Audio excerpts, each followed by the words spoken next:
오늘은 메시아가 세우실 나라, 메시아가 세우실 나라 이란 제목으로 말씀을 선고합니다. 지금 열왕기 하 이제 16장과 역대하 28장과 지금 이사야 7, 8, 9, 10 이렇게 이 부분이 같은 시대예요. 유다는 아하스 왕, 또 이스라엘은 베가, 그리고 마지막 호세아 왕 요때예요. 그러니까 남유다도 아주 악한 아하스 때문에 이 나라가 아주 쇠약해지고 영적으로 대혼란이 왔고, 북이스라엘은 말할 것도 없이 지금 마지막 몇 왕이 계속 구테타로 이렇게 그냥 왕권만 바뀌는, 나라는 완전히 썩어버린 그런 상황인데, 하나님이 이사야를 통해서 남북에다가 계속 지금 경고를 하시면서, 그러면서 미래에 이루어질 예언을 계속 하시는 거예요.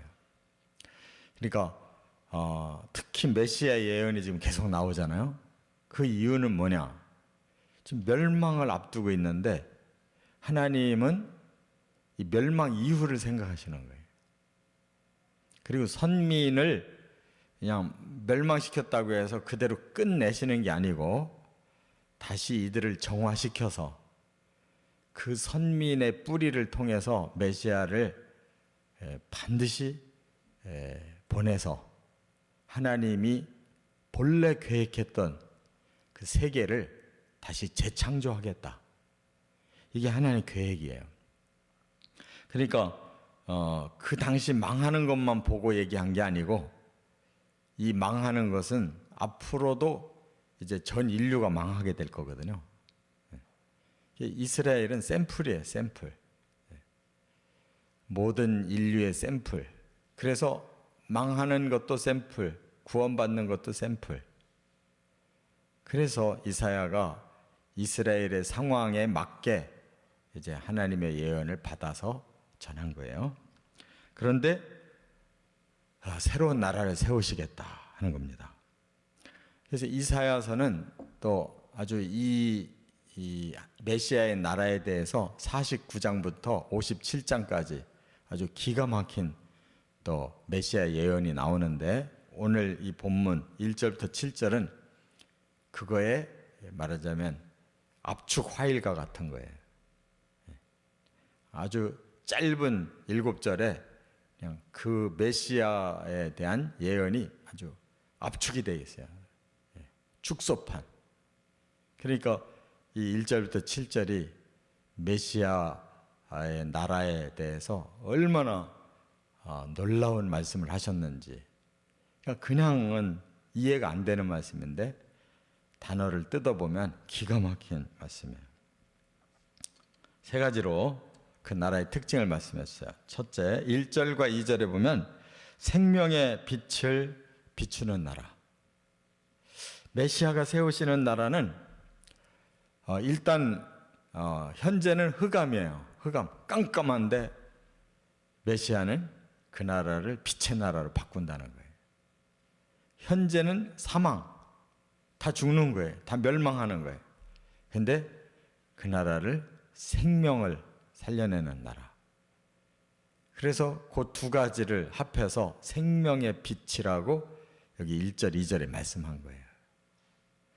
그러니까 하나님이 이 세계를 처음 지실 때 제일 먼저 이 흑암의 땅, 아주 공허하고 혼돈한 땅, 이거 말하자면 지금의 달이라든지 목성, 금성 이런 항성들을 보면 지금 그렇잖아요.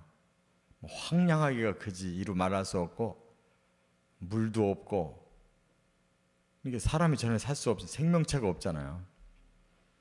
그 영적으로 보면 이 땅이 그런 상태라는 거예요.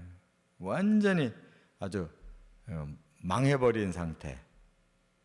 그런데 본래 하나님은 지구도 바로 첫째 날 뭐부터? 빛부터. 거기서부터 생명이 시작하는 거예요. 빛부터. 그걸 지금 새 창조도 빛부터. 그게 생명의 빛부터 비추신다는 거예요. 그러니까 하나님 말씀은 얼마나 일목요연한지 몰라요. 그냥 대충 쓴 게 아니고 그냥 하나님의 지혜로 쓰신 거기 때문에 우리가 그걸 이해를 못하고 못 따라가는 거지, 들어갈수록 알면 알수록 너무 기가 막힌 거예요. 작가들이라면 성경을 깊이 연구하면 위대한 작가가 될 수밖에 없어요. 지금 세계적인 고전을 보세요. 이 단테, 도스토옙스키 뭐 이런 기가 막힌 고전을 쓴 사람들 보라고. 예수 잘 믿는 사람들, 성경을 깊이 아는 사람들. 또 이 흑암이라고 하는 것을 이제 여기 땅이라고 표현을 했는데 바로 사람들이 사는 이 영적인 세계를 말하는 거예요. 꼭 그 땅이 깜깜하다는 뜻이 아니에요. 그러면 그곳이 어디였느냐? 여기 스불론 땅과 납달리 땅과 해변길과 요단 저편의 이방의 갈릴리였다 그랬습니다.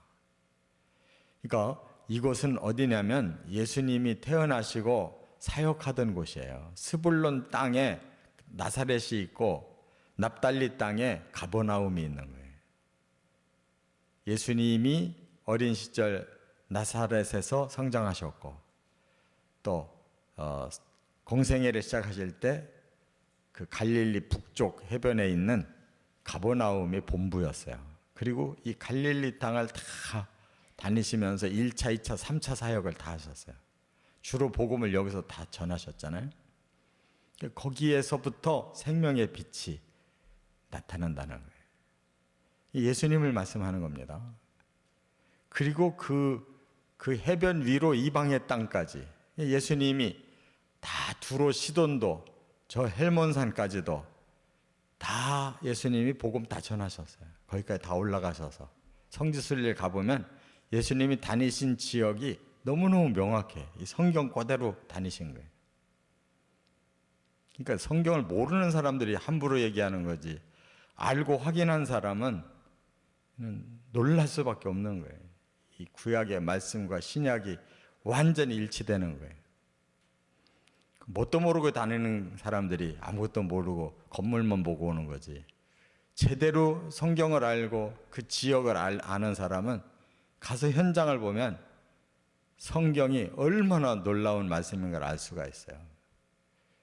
아무것도 모르는 사람들이 겉만 보고 그러는 거예요. 이렇게 완벽하게 아주 큰 빛이 비칠 거다. 오늘날 이 세계 예수의 이 복음의 빛보다 더 위대한 빛이 어디 있어요?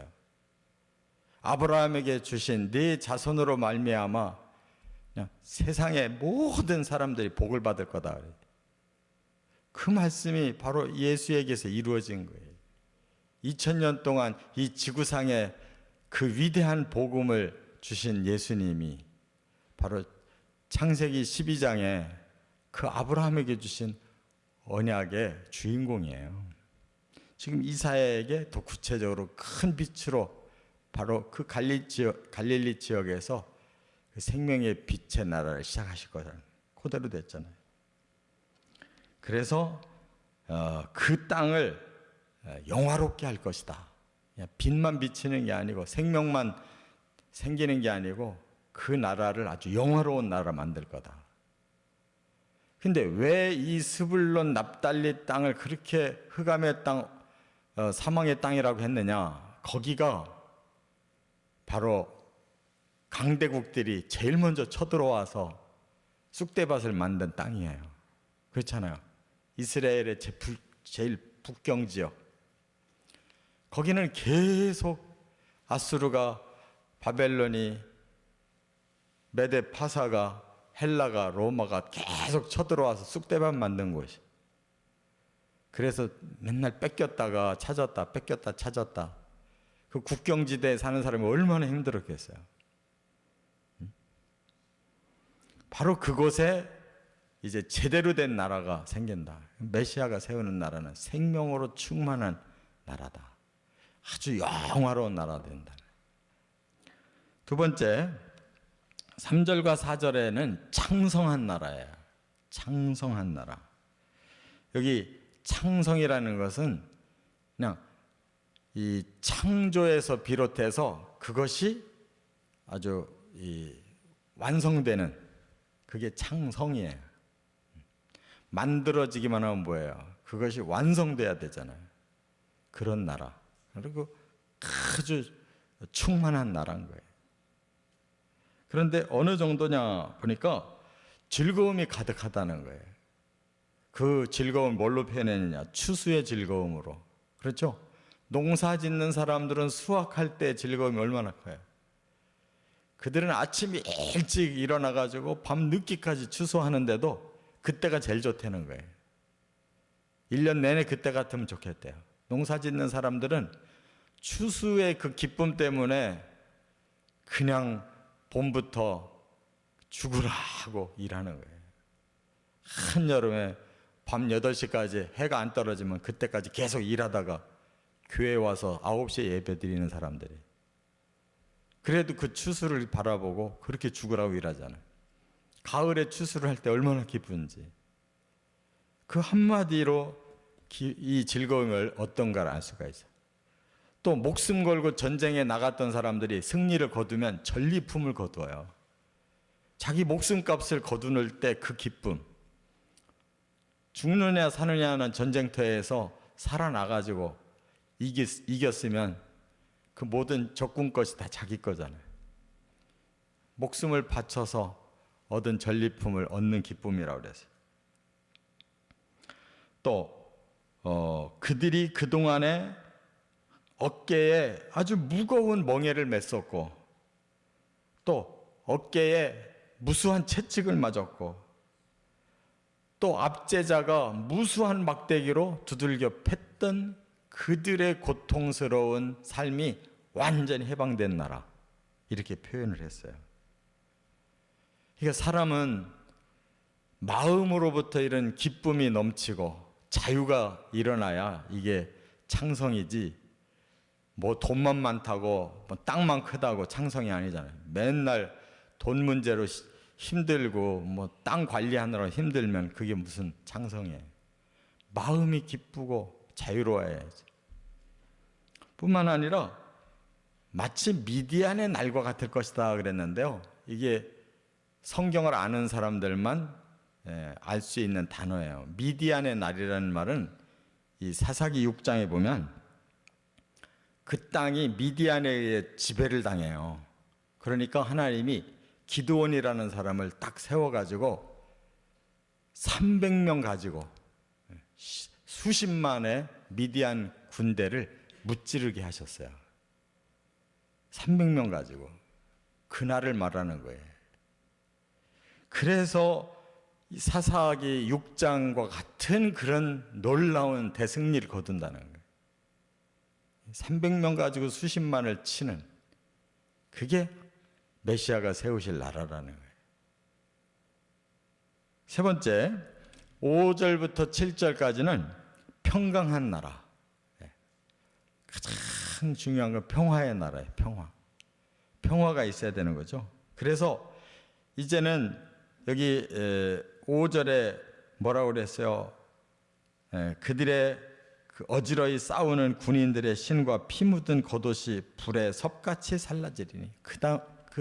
그동안은 계속 전쟁이 일어나서 그냥 짓밟고 다니던 군화, 그 피가 철철 묻어있는 군복이 이제는 불에 태워져서 더 이상은 그런 나라는 없다는 거예요. 그런 일을 안 당한다는 거예요. 그러니까 완전한 평화가 이루어진다, 이렇게 말씀했어요. 그런데 그 평화를 줄 메시아를 여기서 뭐라고 소개했느냐? 한 아기가 우리에게 태어날 거다. 한 아기라고 그랬어요. 그런데 아기인데 그분의 정체는 놀라워요. 정사를 어깨에 맸다. 이 정사라는 말은 통치자를 의미하는 거예요. 통치. 온 세상의 통치자시다. 그분이. 또 기묘자이시다. 그래서요. 기기묘묘하다라는 말을 쓰잖아요. 우리가 사람의 이성으로 이해가 안 되고 판단을 못할 때 기기묘묘하다 그러잖아요. 기묘자라는 것은 우리 사람의 그 상상도 못할 그런 능력으로 뭔가를 이뤄내시는 분이라는 거예요.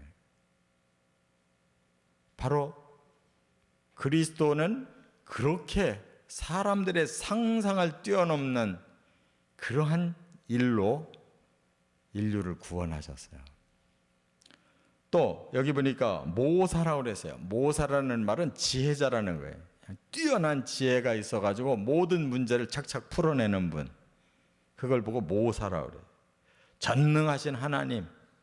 한 아기인데 전능하신 하나님이래요. 그렇다면 하나님이 아기로 태어났다는 뜻이잖아요. 그게 바로 임마누엘이라는 말이에요. 영어로 인카네이션, 성육신이라는 뜻이에요. 그리고 그분은 영존하시는 아버지래요. 영원히 존재하시는 우리의 아버지시다. 하나님이시라는 말이에요. 하나님의 아버지예요. 영원하신 아버지로 우리를 품어주시는 분이라는 거예요. 여기에 다 포함되어 있어요. 그리고 평강의 왕이다. 평화를 완성시켜 주시는 왕이에요. 그래서 예수 안에서 우리 모든 구원받은 인류가 영원히 평화롭게 사는 거예요. 이렇게 그 메시아가 세우시는 나라는 그냥 평강으로 가득한 나라. 그래서 바로 다윗의 그 왕권과 다윗의 나라를 완성시킬 분, 이렇게 말씀했어요.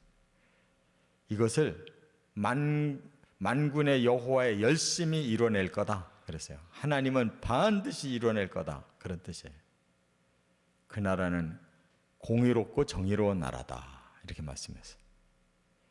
그러니까 이 나라가 아직 안 이루어졌잖아요. 진짜 생명이 가득하고 진짜 모든 것이 다 완전하게 이루어진 기쁨과 자유로운 그런 풍성한 나라, 평화가 가득한 나라. 이 나라를 우리가 사실 꿈꾸잖아요. 우리 마음이 그러면 그날은 행복한 날이고 그날은 승리한 날이에요. 이 메시아가 세우시는 이 나라, 우리 마음에서부터 시작됐고 우리 교회가 그렇게 이루어져 가고 영원한 하나님의 나라에서 완성될 거예요. 꼭 믿고 사모하고 그 나라에까지 이르시기를 주의 이름으로 축원합니다.